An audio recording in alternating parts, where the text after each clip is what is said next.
महापुरुषों ने इस भागवतिक धर्म, महान धर्म को स्वीकार करके हर कष्ट सहा है। प्रहलाद जी क्या कष्ट नहीं दिया गया, कबीर साहब क्या कष्ट नहीं दिया गया इनको।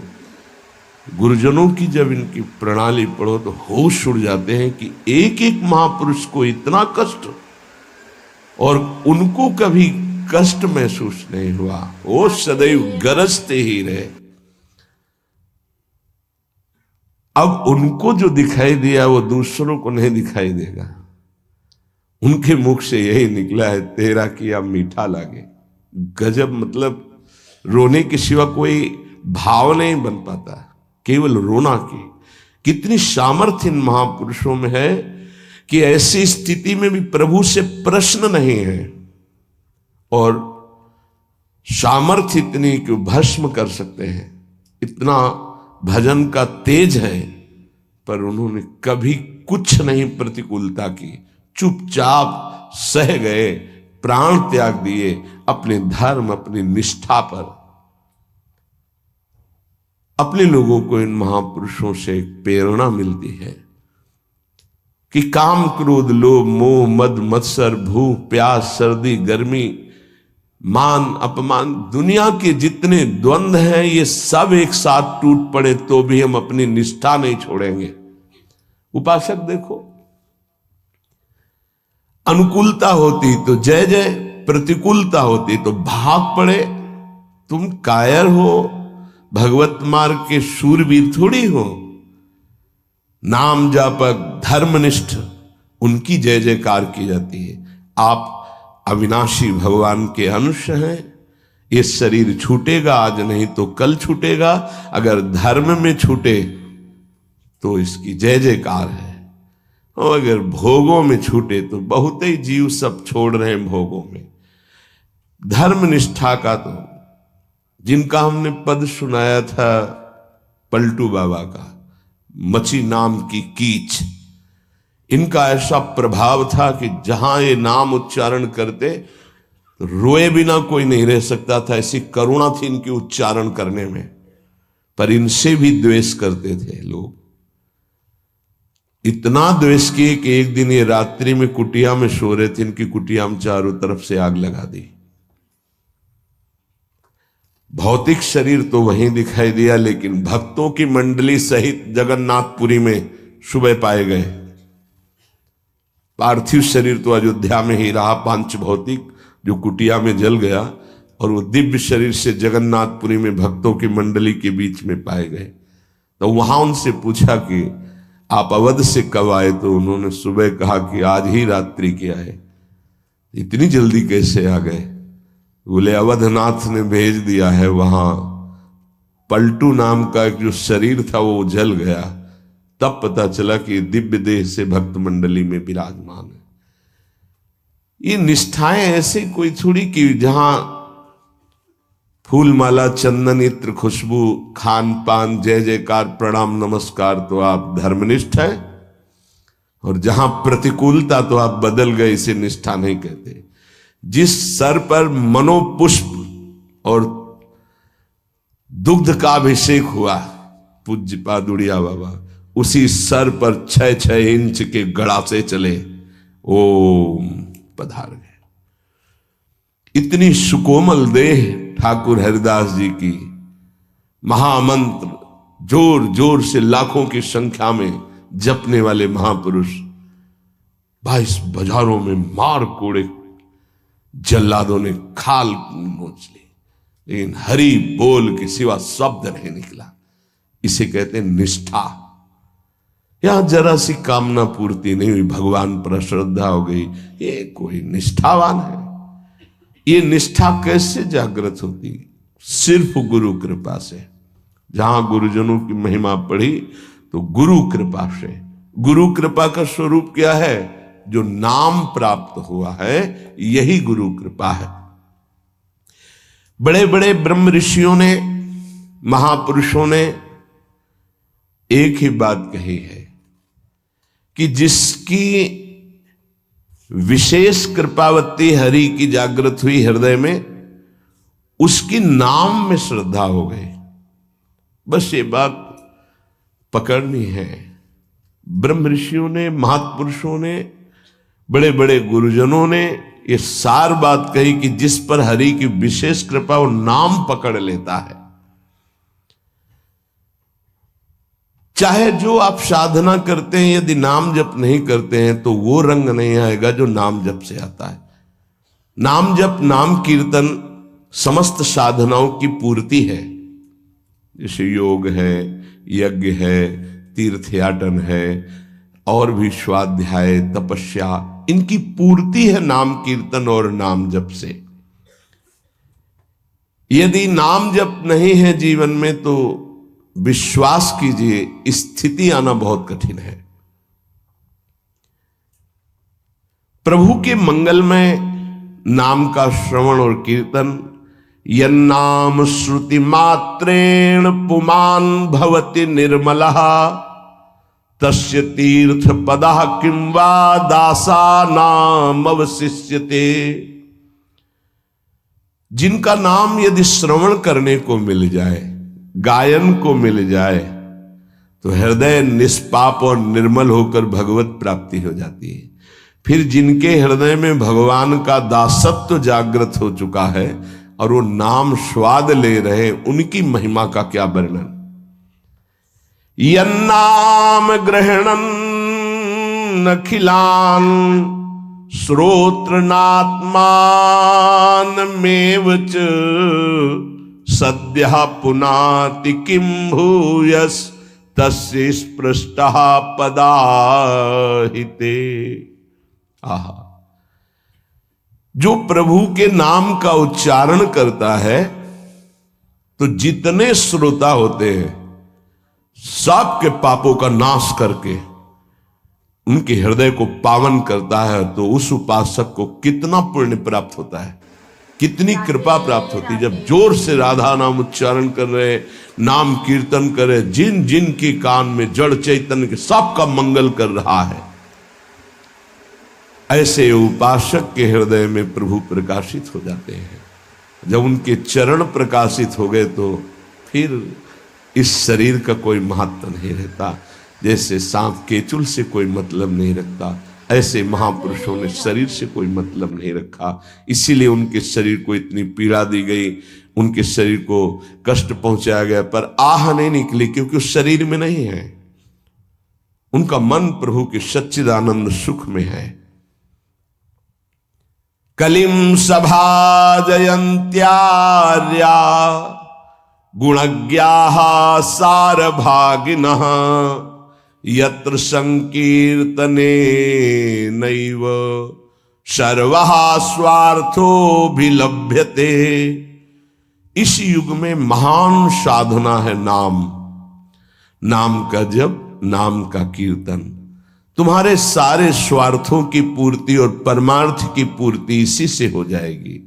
इसलिए जो चतुर शिरोमणि हैं वो इस युग के गुण को जानने वाले सारग्राही भारी प्रशंसा कलयुग की करते हैं कि जो बड़ी बड़ी 10-10 हजार वर्ष की साधना से लाभ नहीं मिलता, वो कलयुग में नाम कीर्तन से मिल जाता है, नाम जप से मिल जाता है। दाहिने पैर के अंगूठे के बल खड़े होकर के, केवल दाहिने पैर का अंगूठा भूमि में स्पर्श, दोनों हाथ उठाए हुए 10,000 वर्ष तक जब, तब कोई बात। यहां केवल नाम कीर्तन से, नाम जप से परम लाभ। नाम में बहुत बड़ी सामर्थ्य है। विश्वास करो और पकड़ लो नाम। ये जो नाम चर्चा होती है ना, ये सार बात तुम्हें सुनने को मिल रही है, इसे पकड़ लो। ऐसा मन में बैठा लो कि अगर नाम नहीं चल रहा तो आपकी बहुत बड़ी हानि हो रही है। ये बहुत परम ज्ञानी हनुमान जी भी महाराज कहते, कहा हनुमंत विपत्ति प्रभु सोई, जो तो सुमिरन भजन न होई। परम रसिक शिरोमणि श्री सेवक जी महाराज कह रहे हैं, हानि हरिवंश के नाम अंतर पड़े, लाभ हरिवंश उच्चरत बानी। उनकी जिह्वा बड़ी पावन हो गई है जिनकी जिह्वा में नाम चल रहा है। कोई भी हमारे प्रभु के विविध नाम हैं, मुकुंद माधव गोविंद राम कृष्ण दामोदर हरि, जो भी जिनको प्रिय है, जो गुरुदेव ने दिया है। जैसे अपने वृंदावनवासी राधा उपासी, तो राधा राधा राधा राधा राधा, किसी की नहीं सुनना, कुछ नहीं सुनना, क्या महिमा है हमको ज्यादा ध्यान नहीं देना। हमें ध्यान देना है जप में, अपने आप महिमा प्रकाशित हो जाएगी। नाम का प्रभाव तब समझा जाए कि अब रंग ला रहा है, जब नाम ऐसे हो जैसे हम पुकार रहे हो। राधा अंदर से निकले, आंखों से अश्रु निकले, रोमांच हो जाए, हृदय गदगद हो जाए, पूरा स्वर निकलना मुश्किल हो जाए, नाम निकलना, ये है इसका फल। एक भक्त ऐसे रस में डूबा हुआ है नाम के, तो एक दिव्य तेजमयी शक्ति सामने आती है। वो पूछता है, का तुम, कौन हो तुम?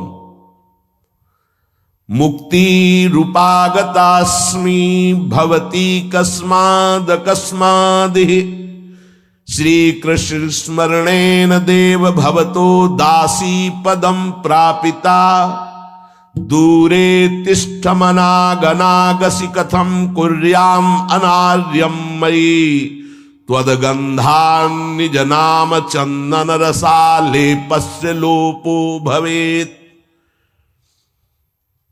कौन है तू? मैं मुक्ति हूं, मोक्ष पद, कैवल्य परम पद, तुम्हारी सेवा में उपस्थित हूं क्योंकि तुम निरंतर नाम जप करते हो। मुक्ति रूपागतास्मि भवती कस्माद कस्मादिह, तो तुम बिना बुलाए आती हो क्या मुक्ति से? हां, तुम्हारे जैसे भक्तों के पास जो निरंतर नाम जप करते हैं, मैं उनकी दासी बनना चाहती हूं, मोक्ष पदवी। नहीं तो अकस्मात क्यों आ गई? मैंने चाहा नहीं। तुम जिन देवाधिदेव प्रभु का नाम जप कर रहे हो, श्री कृष्ण चंद्र का, मैं उनके दासों को ये पद प्रदान करना चाहती हूं। मुझे कृपा करके स्वीकार कर लीजिए।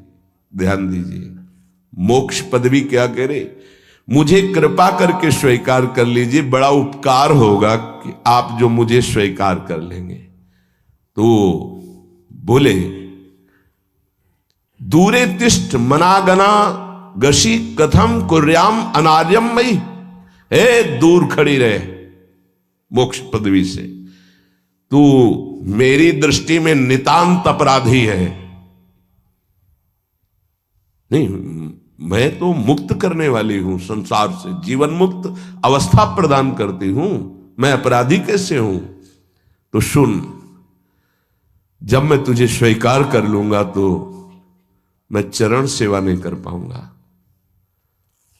मैं नाम जप नहीं कर पाऊंगा, तो तू मेरा नाश करने वाली कहलाएगी। तुम्हारी तो सुगंध मात्र भी मुझे पसंद नहीं। मुझे मुक्त नहीं होना, मुझे आसक्त होना है श्री कृष्ण चरण सेवा और उनका नाम जप। और तू मुझे श्री कृष्ण में लय कर देगी? नहीं चाहिए, मैं स्वीकार नहीं करता। मैं भगवत दास हूं, इससे बढ़कर तेरा पद नहीं है। तू भगवान का विस्मरण करा देगी, क्योंकि लय हो जाने पर सत्ता ही नहीं रहती। ये मेरा नाम छूट जाएगा जो जप रहा हूं, ये मेरी सेवा छूट जाएगी। मैं उपास्य देव में लीन होकर उपास्य देव नहीं बनना चाहता, मैं उपास्य देव की सेवा में और नाम जप करना चाहता हूं। इसलिए तू अनार्य है, मेरे सामने से हट जा, मैं तुझे स्वीकार नहीं करता। त्वदगंधा निज नाम चंदन रसाले पश्च लोपो भवेत्। तेरी गंध भी आ जाए तो भगवत प्रेम का लोप हो जाता है, इसलिए मुझे नहीं चाहिए। ये नाम जप की महिमा। भगवान ने भी कहा, दीयमानम न गृह्णन्ति बिना मत सेवनम जना। अगर मैं उनको मोक्ष पदवी भेजता हूं, देता भी तो वो स्वीकार नहीं करते हैं। बहुत विचार पूर्वक देखा गया कि उपासक का परम धन नाम है। लोक परलोक की जो भी तुम्हें भोग सामग्री चाहिए, पदवी चाहिए, सिद्धियां चाहिए, मोक्ष चाहिए, प्रेम चाहिए, सब नाम जप से मिल जाएगा। ये किसी एक महापुरुषों के नहीं, शास्त्र प्रमाणित है। इतने नाम महिमा से युक्त महापुरुष, जितने भी बड़े बड़े महापुरुष हुए हैं, चाहे जहां के हों, सब नाम से ही हुए हैं। सुलभ से सुलभ परमार्थ का सहज साधन और सर्वोपरि साधन निरपवाद रूप से समस्त महापुरुषों ने स्वीकार किया है नाम। भारी दुख और संकट में, दुख और संकट स्पर्श ना कर पावे वो स्थिति प्रदान करता है नाम। देखो, दुख और संकट स्पर्श न कर पावे शब्द है। दुख संकट घेरते हैं, स्पर्श नहीं कर सकते। अर्थात इतनी ऊंचाई होती है कि पांच भौतिक देह पे ही प्रहार हो सकता है, स्वरूप पे नहीं। और वो नाम के बल से ऐसी ऊंचाई पे होता है जहां नैनम छिन्नन्ति शस्त्राणि नैनम दाति पावकः न चैनम क्लेदयन्त्यापो न शोष्यति मारुतः। ये स्थिति है, ये बातों से नहीं सही जा सकती। ये जब स्थिति आती है तब ऐसा होता है। भविष्य में कोई ऐसा दुख नहीं है जो नाम जापक को आके स्पर्श कर सके, विचलित कर सके। इसलिए साधकों को सिद्धावस्था प्रदान करने वाला एकमात्र साधन नाम है। पकड़ लीजिए। रोज चर्चा इसकी श्री जी करवा रहे हैं, इसीलिए कि यही एक कलिकाल में विशुद्ध महामहिमा में और चहुं युग चौसुरति नाम प्रभाव चारों युगों में रहा, केवल कलयुग में ही नहीं है। चहुं युग चहुसुरति नाम प्रभाव, कलि विशेष नहीं आनो पाओ। कलयुग में ये विशेष है, न आनो पाओ, स्पष्ट कह दिया, ना आनो पाओ। साधकों को बहुत ध्यान से सुनना है, बड़े महापुरुषों की बातें हैं। सिद्धावस्था की प्राप्ति इसी से होती, भजन से। भजन नसेनी प्रेम की। साधकों को सिद्धावस्था नाम से प्राप्त होती है। सिद्धों की सिद्धि की रक्षा नाम से होती, इसीलिए सनकादि हर समय हरिशरणम हरिशरणम। लोक संग्रह के लिए, संसारी धर्म अर्थ काम की पूर्ति के लिए, या मोक्ष के लिए, या प्रेम के लिए, कोई भी हो, कहीं भी हो, नाम जप के लिए कोई ऐसा नहीं कि आप वहां नहीं जप सकते। जैसे कुछ बच्चे स्कूल के आए थे, उन्होंने कहा अध्यात्म को और विद्यार्थी जीवन को कैसे समावेश किया जाए। तो हमने कहा जो व्यर्थ समय आप व्यतीत करते हैं उसको भजन में लगा दीजिए। 30-40 मिनट तो कुल्ला करना, शौच जाना, स्नान करना, इसमें तो लगता ही है। अगर पूरी नियमावली से करे तो 30 मिनट 40 मिनट लगता है। उस 30-40 मिनट में हम एक क्षण भी नाम नहीं भूलेंगे, क्योंकि उस समय किसी से कोई मतलब नहीं। एकांत सेवन बाथरूम में, बड़ा बढ़िया समय। तो किसी ने प्रश्न किया, पावन नाम को क्या शौचालय में लिया जा सकता है? हाँ, बहुत बढ़िया एकांत स्थल है, नाम जप के लिए बहुत बढ़िया है। नाम जप के लिए निषेध नहीं, मंत्र जप के लिए निषेध है। नाम तो अपवित्र पवित्रो वा सर्वावस्थांग, अपवित्र हो या पवित्र हो, सर्वावस्थांग तो पीवा, कहीं भी आप नाम जप कर सकते हो। अब जब शौच में है तो मौन नाम जप करते हैं, कोई वहां कीर्तन थोड़ी मजीरा लेके करते हैं, अंदर ही अंदर नाम जप कर रहे हैं। किसी ने प्रश्न किया था कि आप परम पवित्र राधा नाम जो आप उपदेश करते हैं, बच्चों को कहा सोच में आप जप सकते हैं, तो क्या सोच में निषेध नहीं है?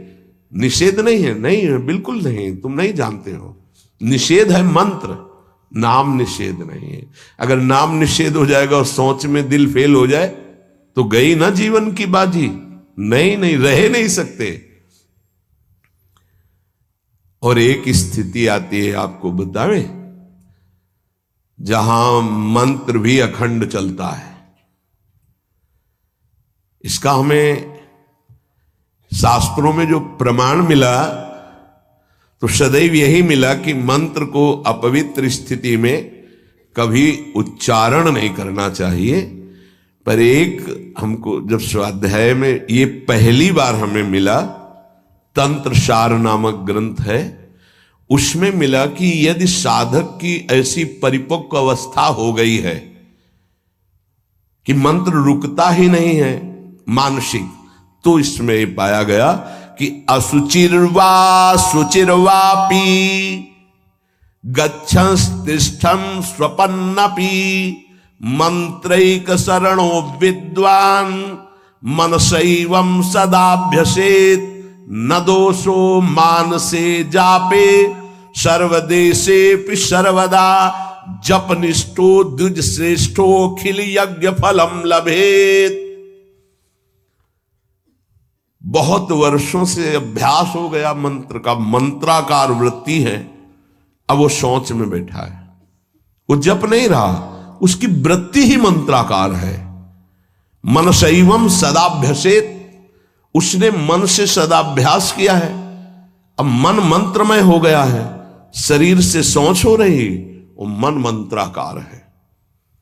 वैसे पीछे तक ये था कि मन मानसिक भी जप मंत्र का नहीं, ऐसा ही अभ्यास। ये जिस दिन मिला बहुत युद्ध करना पड़ा, जो मानसिक एक अभ्यास, तो उसमें बताया असुचिर व सुचिर वापी, अपवित्र है या पवित्र दशा में है, गच्छंस तिष्ठं स्वपन्नपि, वो चल रहा है या बैठा है, किसी भी स्थिति में लेटा है सैया पे, मंत्रैक शरणो विद्वान मनसैवं सदाभ्यसेत्, उसका अभ्यास है तो सदैव उसके मंत्र चलेगा। न दोषो मानसे जापे, वो जब कर नहीं रहा, स्थिति उसकी है मंत्राकार, सर्वदेशेपि सर्वदा, तो बोले जपनिष्ठो द्विज श्रेष्ठो खिल यज्ञ फलम लभेत, वो महान जप यज्ञ का अखिल फल प्राप्त कर चुका है। अवधूत स्थिति, ये हमें अभी तक नहीं मिला था, पूरा जीवन हो गया। जहां जहां निष्कर्ष निकला है तो यही निकला है, मंत्र पवित्र अवस्था। तो साधक मनमानी न करे। ये उन सिद्धों की बात है जिनकी मंत्राकार वृत्ति हो गई है, अब मन मंत्रमय हो चुका है, अब वो जप नहीं रहे, अब वो मंत्र मनमय है, ध्यान में बसा हुआ। कैसे छूटे वो सदाभ्यास, वो सदाभ्यास किया, सैया में बैठा, चल फिर रहा जैसे। अब असुचिर सुचिर हुआ, अब खत्म उसका खेल। लेकिन ये आखिरी स्थिति है, प्रारंभ में सावधान रहकर नाम कहीं जप सकते। देखो इसमें तो मंत्र के लिए भी कह दिया, स्थिति है ये स्थिति। जैसे भगवान ऋषभदेव सोच किए हुए उसी में लौट रहे हैं, भागवत में पढ़ के देखना, सोच में सोच किए हुए हैं। परमहंस संहिता श्रीमद् भागवत है और वो स्वयं दर्शा रहे हैं अवधूत महापुरुषों की स्थिति, तो सोच में लौट रहे परमानंद निमग्न भगवत स्वरूप में स्थित। नाम जप के लिए तो बिल्कुल खुला छूट है, कहीं भी आप जप सकते हैं। उपासक इसमें ना ध्यान दे करके, देश का बंधन है, ना समय का बंधन है, ना स्थान का बंधन है, ना अवस्था का बंधन है, ना परिस्थिति का। हर अवस्था में, हर परिस्थिति में, हर देश में, हर जगह में, हर समय में आप नाम जप कर सकते हैं, कोई संशय नहीं। सबसे महान भाग्यशाली उपासक जो नाम को पकड़ ले। वैसे तो किसी भी रूप में नाम जप करो, पर नाम व्यर्थ नहीं जाता। पहले नाम जप करोगे तो उसका प्रभाव होगा गुरु की प्राप्ति। किसी महान योग्य नाम जापक गुरुदेव के द्वारा जब नाम प्रदान किया जाता है तो बहुत कृपा करके वो शीघ्र ही बसने लगता है मन में, हमारी बुद्धि में, हमारी जिह्वा में, हमारी कंठ में, हमारी परावाणी में। परापश्यंती मध्यमा वैखरी, चारों वाणियों में गुरु प्रताप से नाम जागृत हो जाता है। वैसे तो कैसे भी नाम जप करो मंगल होगा, नाम जप का फल होगा, गुरुदेव की प्राप्ति हो। गुरुदेव से जो नाम मिलेगा बोले बहुत ही महामहिम और शीघ्र ऊंचाई पर पहुंचाना। प्राय हर महापुरुषों के वचनों में गुरुदेव के द्वारा नाम ग्रहण करने की बात आई है। इसलिए अध्यात्म मार्ग में गुरुवाणी, संप्रदाय, उपासना की परंपरा, इसका बहुत बड़ा महत्व है। अधिकारी गुरु जब प्राप्त हो जाता है और नामोपदेश करता है तो उसके साथ उसकी नाम की जपी हुई शक्ति भी जाती है। जो गुरुदेव जीवन भर नाम जप कर रहे हैं वो बोले कि आप अमुक नाम जप करो, तो नाम ही केवल नहीं गया, नाम जप की शक्ति उस शिष्य के पास गई और उसकी रुचि बढ़ गई उस नाम में। नाम के साथ गुरु की शक्ति जाती है। अधिकारी गुरु केवल नामोपदेश नहीं करता, नाम के साथ शक्तिपात करता है, शक्ति प्रदान करता है। इसका फल यह होता है कि साधक अनादिकाल के पाप अनावरण, जो पाप हैं उनसे अनावरण होने लगता है, हटने लगता है। ये कृपा केवल देखो, गुरु भी नहीं बनाया और दूर से नाम स्वीकार कर लिया, राधा राधा राधा, यूट्यूब से अनावरण होने लगा। मांस छोड़ दिया, मदिरा छोड़ दिया, गंदे आचरण छोड़ दिए, आगे बढ़ने लगे। 6 महीना साल भर के बाद दर्शन हुआ परस्पर और वो कह रहे 1 साल से सब छूट गया है और ऐसे ऐसे हमारा परमार्थ का साधन। विक्षेप देने वाली, आवरण देने वाली, मल वाली वृत्तियां सब दूर होने लगती हैं गुरु प्रसाद से। प्रभु का नाम उसके हृदय में जाकर प्रेम के अनुकूल, जैसे किसान अपनी खेती को जोत कर बीज बो करके फसल उगाता है, ऐसे गुरुदेव द्वारा नाम जब जाता है तो हृदय को निर्मल करता है, मल विक्षेप आवरण की शक्तियों को हटाता है और प्रेम के अनुकूल करता है। इसी कारण अपार महिमा गुरुदेव की है। प्रभु का नाम प्रभावशाली है, पर गुरुदेव प्रदत्त विशेष लाभ। गुरु के जीवन का नाम जप का प्रभाव, अनुभव, जो संपूर्ण भाव अपने गुरुदेव में रखता है। गुरुदेव की सिवा हमारा कोई और इष्ट नहीं और कुछ नहीं, हम तो वही बात जो हमारे गुरुदेव बोले। तो शिष्य के मन में इस प्रबल श्रद्धा के प्रभाव से गुरुदेव की शक्ति, नाम अंदर गया, नाम चलाना, नाम के विक्षेप का नाश करना, हृदय को निर्मल करना, ये निसंदिग्ध संशय रहित होकर स्वीकार करो। गुरु जितना शिष्य पर प्रतीति को देखता है, अपने प्रति श्रद्धा विश्वास को, उतना ही शिष्य का मार्ग सुगम होता चला जाता है। नाम स्मरण की प्रथम अवस्था का स्वरूप है नाम जापक उपासक गुरुदेव की शरण लेकर नाम ले, और जो गुरुदेव नाम दे।